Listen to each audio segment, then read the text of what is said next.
So excited for this February episode, Dina. Yes. So have you ever traveled like to other countries far and wide by yourself? I have not. Me either. But doesn't it sound kind of exciting? It sounds a little exciting and a little bit nerve-wracking and kind of many emotions. Well, we are bringing on the show Miss Robin Finney. She is an intuitive coach for solo experiences, as in solo by yourself. And soul. Yes. S-O-U.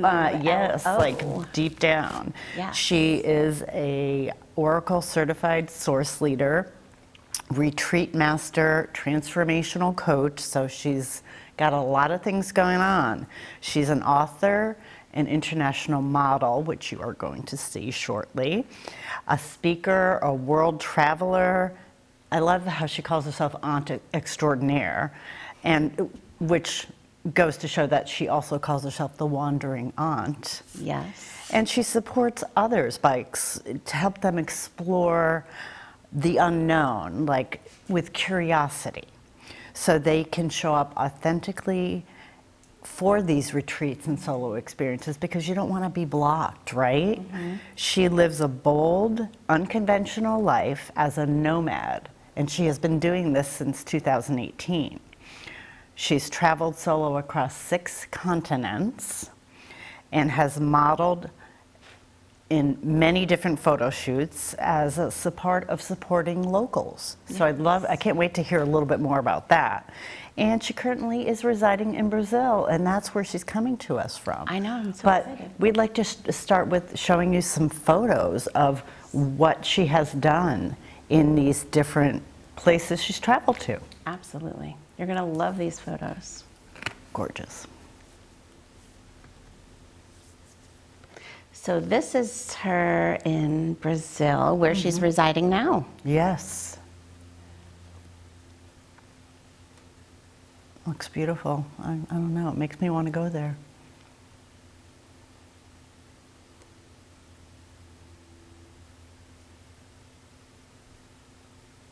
And I love that these are all different like modeling shoots and just personal, like, let's just take a photo. Right, I know that some of them, yes, we heard a lot about the Chile trip. I know that's Australia. Yes, I can tell by the Opera House.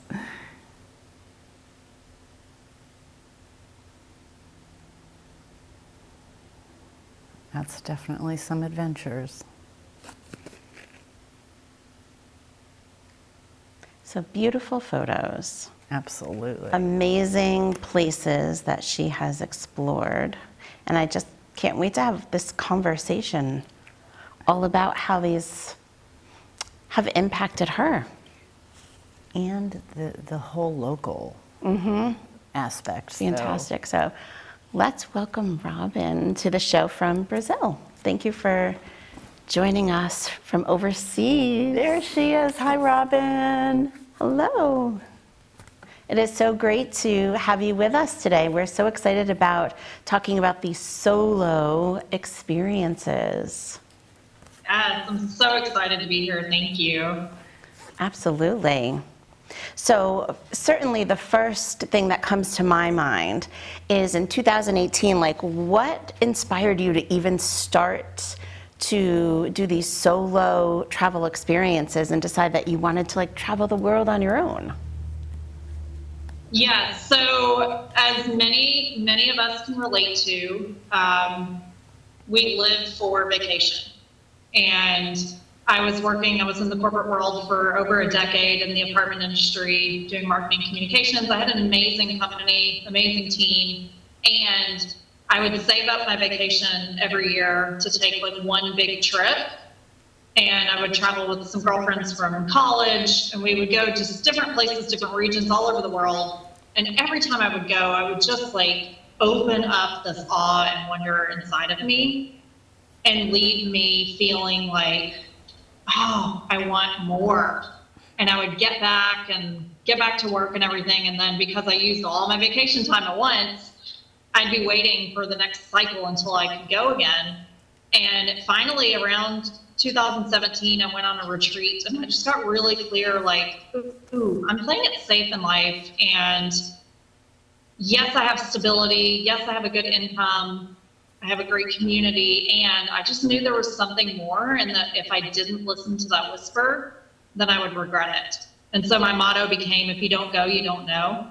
And so I finally, in 2018, was like, okay, I've got to do it. And it wasn't just like I've got to do it. It was I'm actually going to go both feet in, sell most of my belongings, sell my car, let go of my apartment, and go for it. And so I literally just was like, okay, let's see where this goes. Well, that's amazing that you were able to just do that, because I think many people ignore the whisper for a long time, right? And you being so young, I love the fact that you grasped onto that. But 2018, 2019, great, but then 2020, that hit, that changed everything for you. How did that impact you, and how did you respond to that? Yeah, it was really, it was challenging because so the photos you saw, like, of me in Tunisia, that was where I was at the beginning of 2020. And then I started hearing about COVID, and I was like, I was hearing about it long before it was even being talked about in the US, and I didn't know much about it. And then I ended up being back in the US, and then borders and everything started closing. And it really was an identity, I wouldn't call it crisis, but it was an identity shift for me, from being free, traveling where I wanted to, when I wanted to, and then being back. Luckily, my sister, I've kept her place in Dallas as a home base. So I was surrounded by family and had community there. So it was really great in that sense. And it still caused me to really look at my identity and look at, like, who am I without travel? And I recognized how much I was equating those two things. And that's kind of where I was in the corporate world. It was like, if I wasn't traveling, then I would be depressed or going through a phase of like, oh, this isn't going to happen again for another year. And so being grounded actually allowed me to recognize that as much as I love travel, I can create those experiences no matter where I am in the world, because they start here. They start in your heart. They start with yourself, that connection to yourself. So it took me the next 2 years to really focus on developing a new identity and relationship with myself, and then recognizing that travel is an aspect of that, but it doesn't define who I am. Mm-hmm. Absolutely. And, with what you talked about before of kind of saving up for that one vacation, I feel like that's so many people. And I hear that so often with, people just kind of like, focusing on now the next vacation, which is going to be next year or in 6 months or whatever. And you kind of decided to take the plunge, which takes a lot of bravery. It takes a lot of confidence in oneself to do such a thing. And, I was talking about you with a friend, and she, her question was something that I was like, I'll have to ask her. She's like, how does she support herself to do this? She's like, man, I would love to quit my job and travel the world. And I'm like, I don't know. So how do you support yourself in being able to really live out this freedom nomad style life? Yeah, so it really comes down to what you value in life. So a lot of people will say, if you wonder what you value in life, look at what your money goes towards. And so for me, it was always food and travel, and I live for experience. So it's looking at the different areas where you're giving that energy. And also I was very clear from the beginning, I'm going to go all in. I'm going to try this. So I sold my car. I cashed in my 401k. I lived I literally went all in.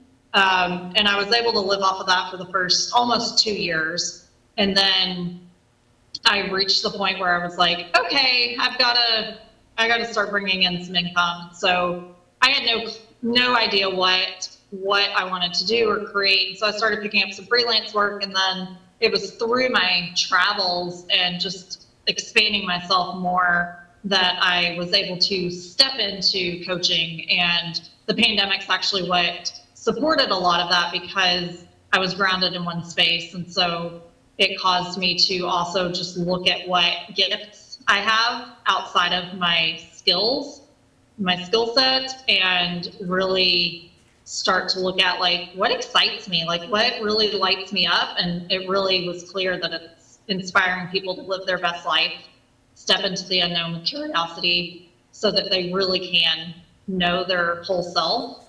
And so that's where I started leaning in, and it's not been an easy journey financially.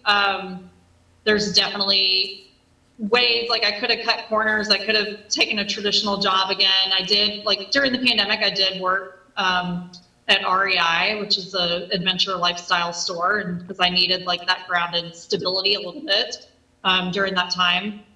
But really, it's just been like, whenever you have a hunger for something, you show up and you take on whatever's out there, so that you are continuing to live your dream, but not in a way that compromises who you are. And so I think there's a balance between that. Sounds like another silver lining of 2020. Yeah, it definitely sounds like you've touched on a silver lining for sure. Yeah. And I was going to kind of lead into, what have you learned about yourself through this nomadic lifestyle? But it sounds like you've really touched upon that. So I'd like maybe for you to go back to something that I addressed in the introduction, and it really highlights more of the wandering ant and how that title came to be, because I really think that family obviously is so important to you. So I'd love for you to touch on that a little bit more when it comes to who you are. Yeah, so Wandering Ant was actually created 2 or 3 years before I even embarked on the solo journey. And I was starting a blog, so I wanted to start writing about my experiences and just life, and what I'm learning through life. And so I created 2 of my favorite loves. I combined them, wandering and being an ant. And it really, like, one of the areas that I like, being there for my community, my friends, my family, like that's always been a high value for me. And I was very clear from the beginning, even without knowing how long I would be living this lifestyle, how long I would be traveling or where I would be going. I was very clear from the beginning that I was creating a life of flexibility so that I could be where I wanted, when I wanted.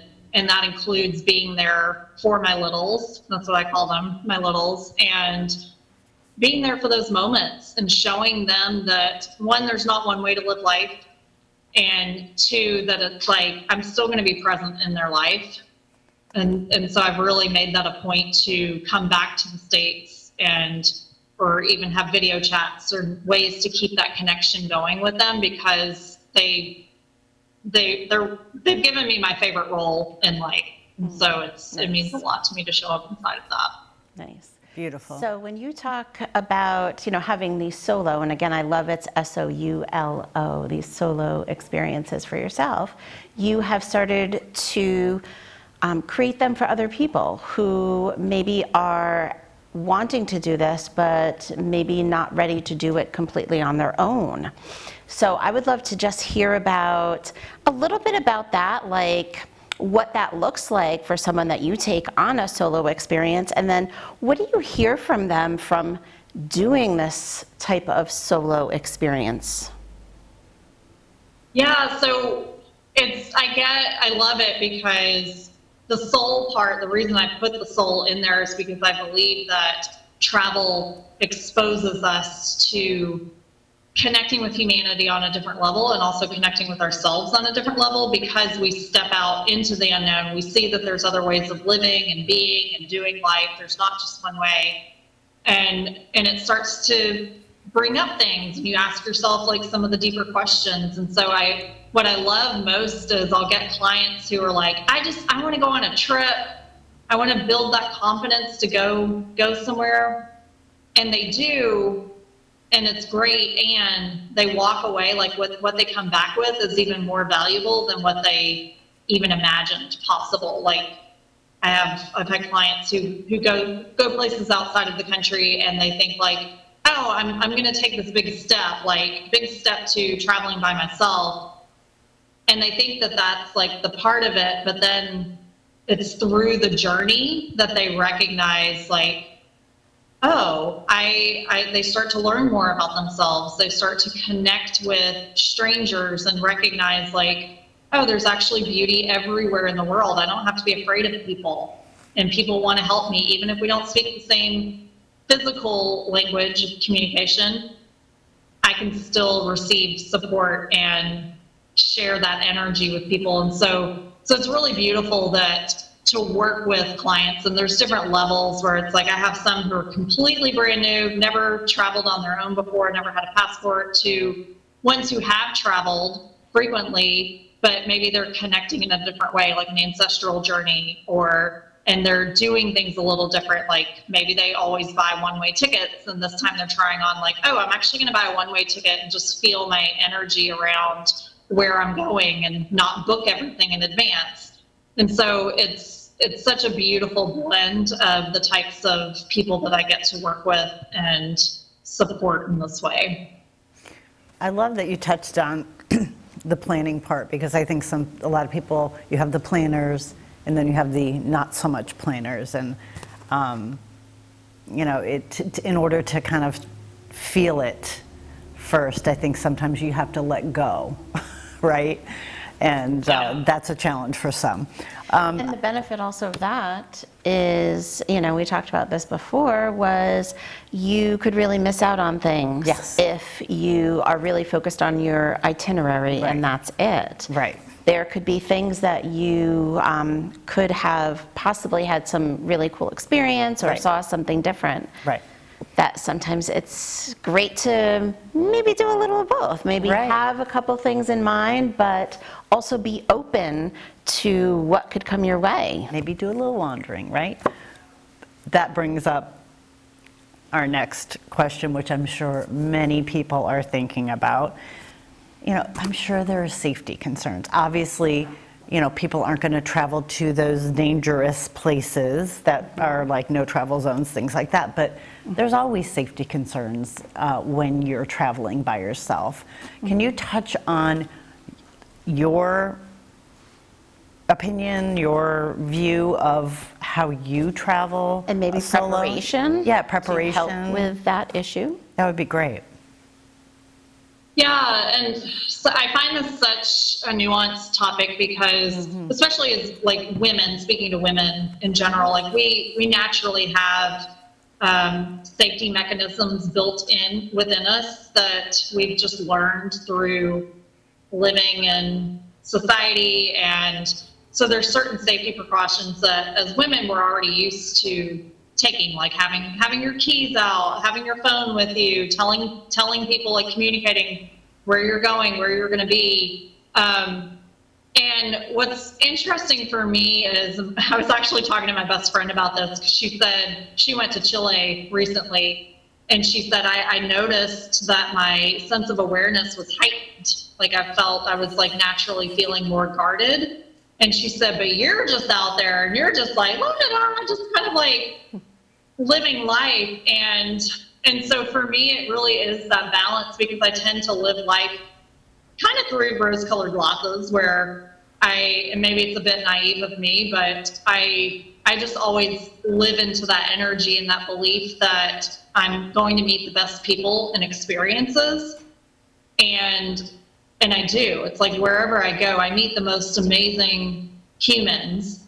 And I also have learned to listen to my body, and that's come through experience. We all have the ability to tap into our intuition, tap into listening. Like for me, it's like if my shoulders start to get really tense or something, then I know like, ooh, maybe I shouldn't turn down the street.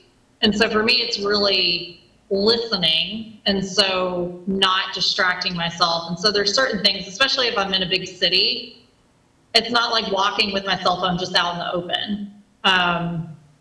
or distracting myself in that way. It's being aware without looking like putting off like a fear energy. It's more of just like kind of being like, okay, I see what's around and I'm protected, I'm safe, like really just trusting that. And so there's different like preparations mentally. I find it's mostly mental in that regard. Like, and then it also comes down to your comfort level. So if somebody is not as comfortable with going out on their own, then we start small. We start in your hometown and say like, hey, let's start by going to a restaurant by yourself.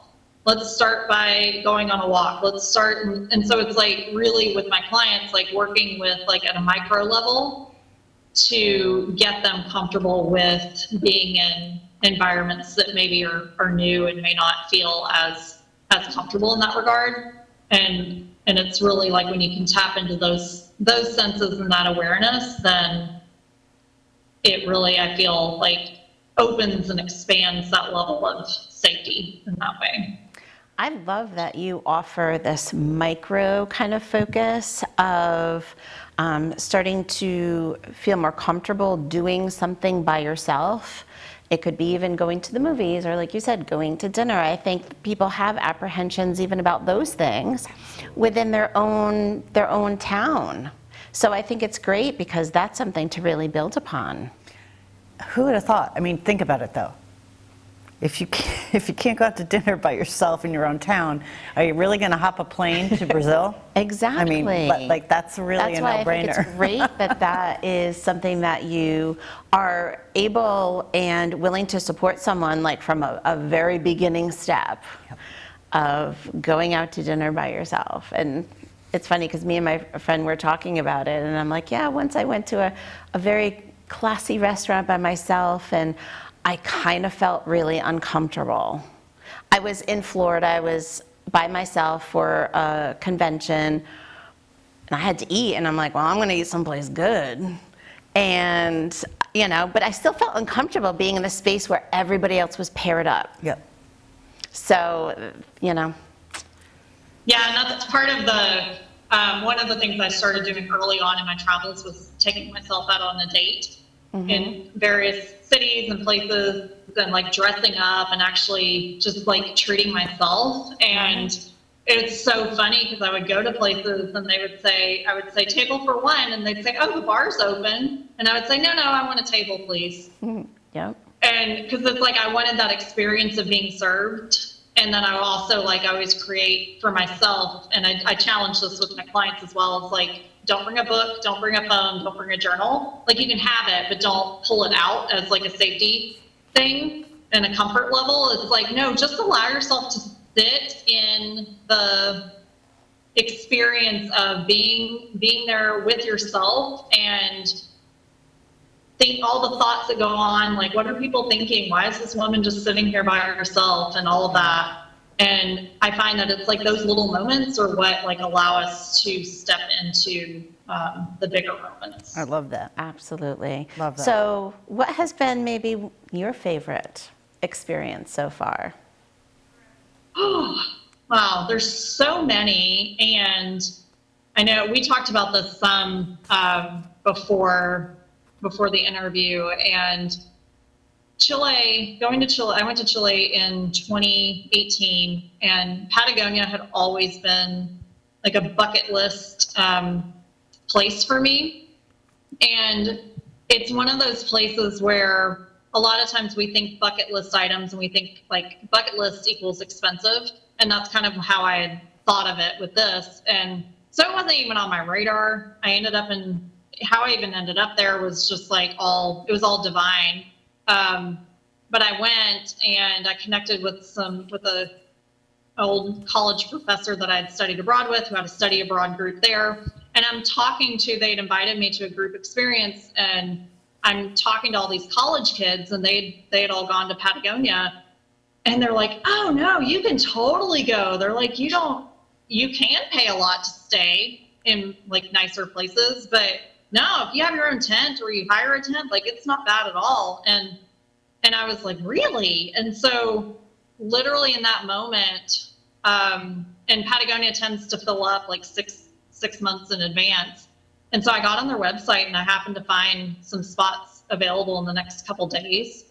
And so I just went ahead and booked a ticket, booked tents there, and then they gave me all of the rest of the gear that I needed. And awesome. and I went, and ended up being incredible. And I think for me, like the lesson in that is whenever it's like where you hear a lot of times, like where the desire is present, so is the way. And it really was that, where it's like something that I had been wanting for so many years.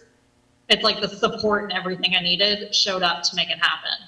Awesome. Oh my gosh. Yeah, I love that so much. So as we're nearing kind of the end of our episode, I'd love for you to share like any tips, any things that you haven't shared that you would love for our viewers to kind of grasp that would maybe lead them to try some of the things Solo we've talked about. experience. Any type of solo experience. Absolutely. Yeah. Like either where to start Yeah. or something big, something little, whatever Yeah. whatever you think they might want to know that you haven't said already.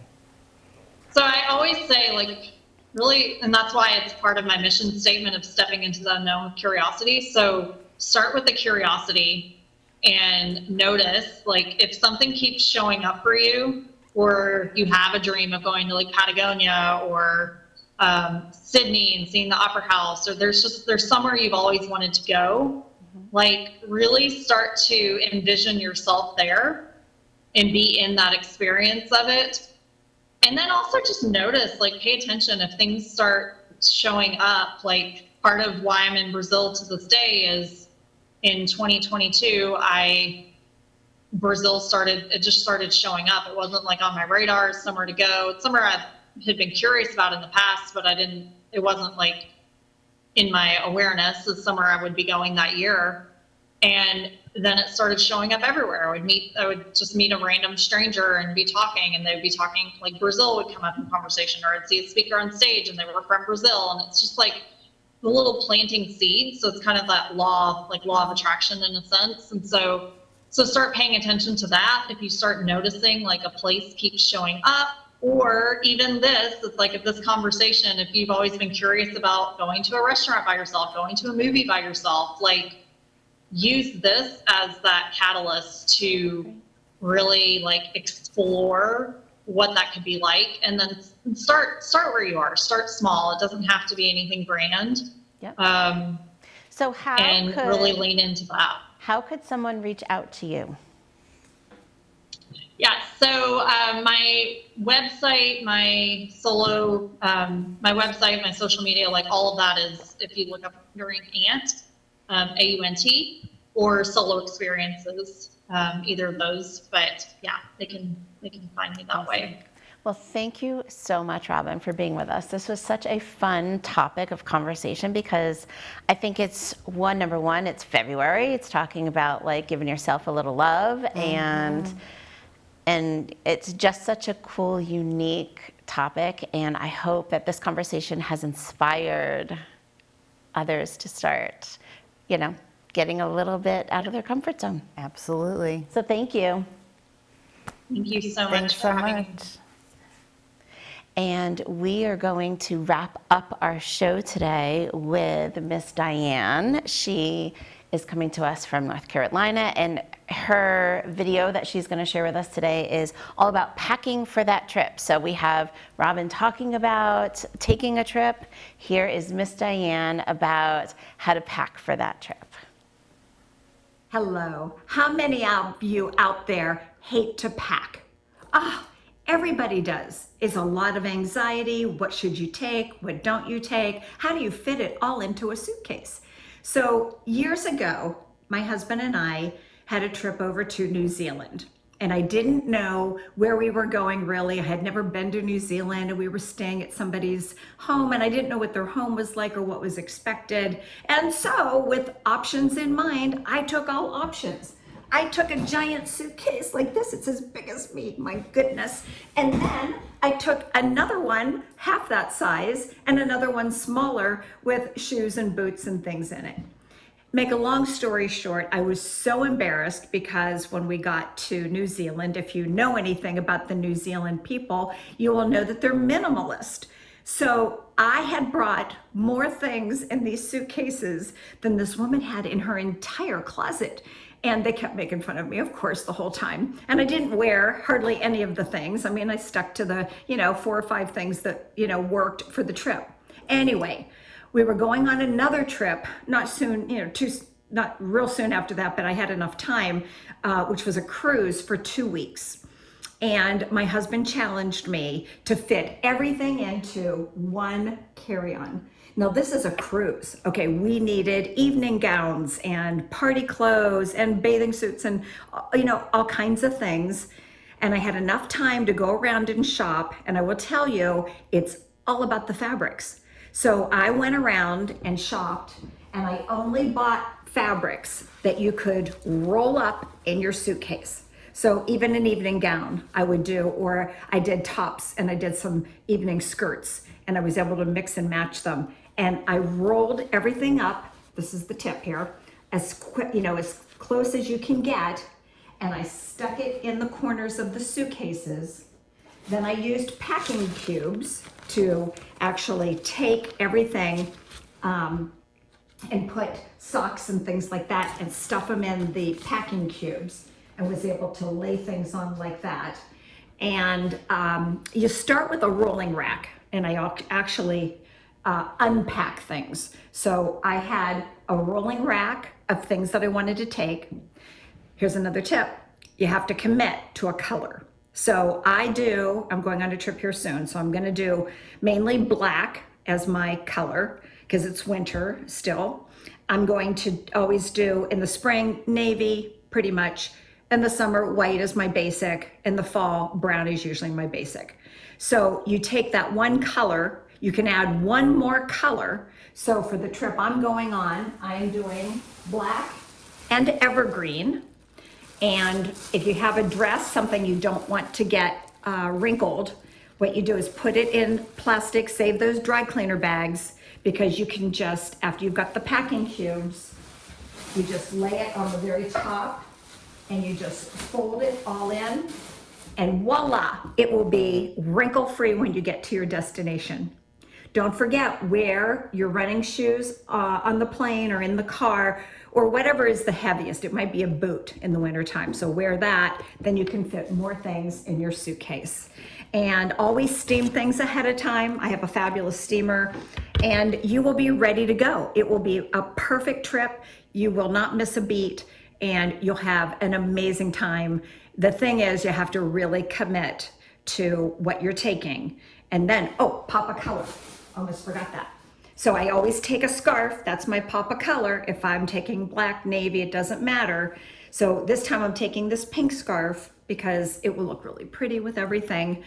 And if you're going place that's like the Caribbean or something, you can take the scarf. I like oblong scarves. And you automatically now have a wrap to go over any dress that you have for going out to dinner in the evening or whatever. So that's my tip. I hope you enjoyed it. Have a great trip next time you go on one. So in wrapping up our segment this time, I wanted to speak to everybody out there about the month of February being the month of love. And a lot of times there's a lot of emphasis on the cards and the gifts and Valentine's Day, February being the month of love. I want to propose a challenge for everybody that the month is about loving yourself, that it's about taking time for you, real time. Make a reminder for yourself if you need to. My reminder is my favorite love bracelet that I wear. And on this particular bracelet, love faces me so that I can remember to send love to myself all day long. Then I have love, which is written backwards on the other side of the bracelet, which means it reminds me every time I give a hug, every time I give a handshake, the love is going to them. So do something to remind yourself that it's about taking care of you And we come first. We have to love ourselves first. If we don't love ourselves, how are we going to love anybody else? So do something special for you. I challenge you for this month of love to do something, a random act of kindness for you. Really, really for you. I love you.